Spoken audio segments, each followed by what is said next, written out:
Here we go again. Don't say I didn't warn you. Professor Susan Hopkins, the Chief Medical Advisor at the UK Health Security Agency, has urged the public to wear face masks if they feel unwell in new advice issued to try to stop the spread of flu. Now, you know the old saying, the definition of madness is doing the same thing over and over again and expecting a different result. Well, that seems to be a good way of summing up public health these days. Surely 3 years after the arrival of COVID, we're not still flogging these filthy, wretched muzzles, are we? Have we really got to go through all of this again? Face masks are environmentally catastrophic, non-recyclable, with billions now discarded, making their way into the sea and slowly threatening the food chain. Well done, everyone. They impede economic activity, human interaction, they affect education, and as I experienced at an NHS hospital yesterday, they are a disaster for patient care, as the truly excellent doctors and nurses that I engaged with kept removing their face masks in order to get their point across. What's the point in that?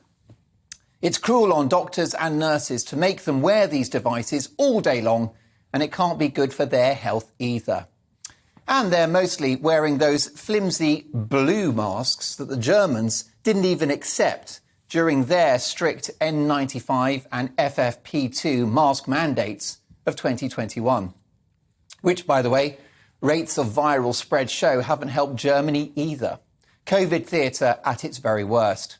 I say no to N95 and FFP2 can FFP off.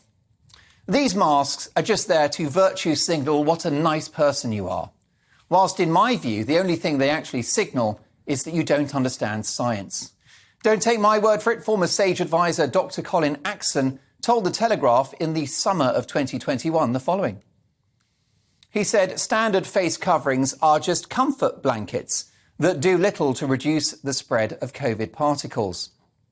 He accused medics of presenting a cartoonish view of how tiny particles travel through the air. He warned that some masks have gaps which are invisible to the naked eye, but which are 5,000 times the size of viral COVID particles. He went on, imagine marbles being fired at builders' scaffolding. Some might hit a pole and rebound, but most will fly through. Well, he was just as eloquent on this very show in October 2021. What's your view about the efficacy of face coverings? The physics and the engineering would indicate that certainly aerosol-sized particles and obviously molecules of air that we're breathing in and out, but also the aerosols, which are tiny microscopic particles, which are, contain some molecules, some water vapor, perhaps some bits of lining of nose or throat. Won't delve too much into that.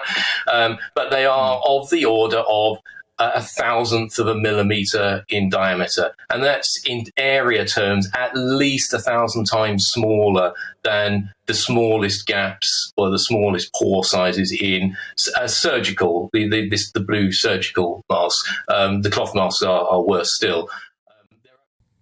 Not exactly a ringing endorsement, is it? Most egregiously, these face coverings are about control. They're about compliance.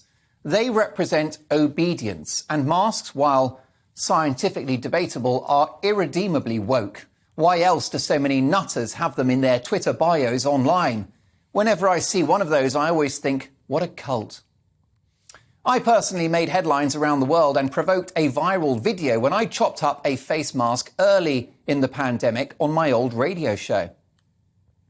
Well, that moment has aged well, and I'm delighted to say that most Brits are now voting with their faces and voting with their smile. This winter, I've noticed even people in supposedly clinically vulnerable groups are going around unmasked. Throughout December, when attending various packed events, awards dinners, Christmas lunches, pub events, restaurants, you name it, people were squeezed into big venues mask-free. And yesterday, at a major NHS hospital, even the receptionist who saw me was wonderfully maskless. I could actually hear what she was saying, and it was such a treat. After 3 million years of evolution, when did we become so afraid of colds and flu?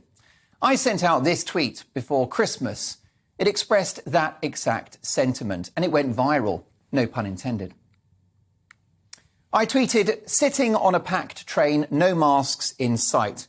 People coughing and wheezing. No fear of germs, just normal life. Absolute heaven. Now, if the pandemic has taught us one thing, it's that if you give the authorities an inch, they'll take a mile. Which is why masking up this winter will open the door to future medical tyranny, the likes of which we've only just escaped. What starts as a suggestion becomes an instruction. It's my view that recommending masks is really just the authorities covering our faces to cover their arses. So with hospitals clearly under pressure, the authorities revert to type and go for window dressing by getting us to wear masks. They're being seen to do something. But I cannot sign up to any more of this nonsense when it's clear now, after 3 years of COVID measures, that countries with strict mask mandates produce no noticeably better outcomes than those that were mask-free. Sweden, who never mandated masks, boasted one of the lowest excess death rates in Europe. And Florida shamed California by going mask-free months earlier and yet boast comparable age-adjusted outcomes. If masks worked, we would know by now. They would have moved the dial. But for all of their damage, the figures would suggest they've delivered precious little. China, the most recent example, where draconian mask rules have done nothing to stop an explosion in COVID cases. So don't forget the horrors of British children as young as 11 sat in the classroom all day long wearing those filthy, restrictive devices with no evidence it would help. Let's not go back to that. If we don't reject masks now, they will be with us forever. The only place you'll get a mask on me this winter is where the sun doesn't shine. Good luck trying.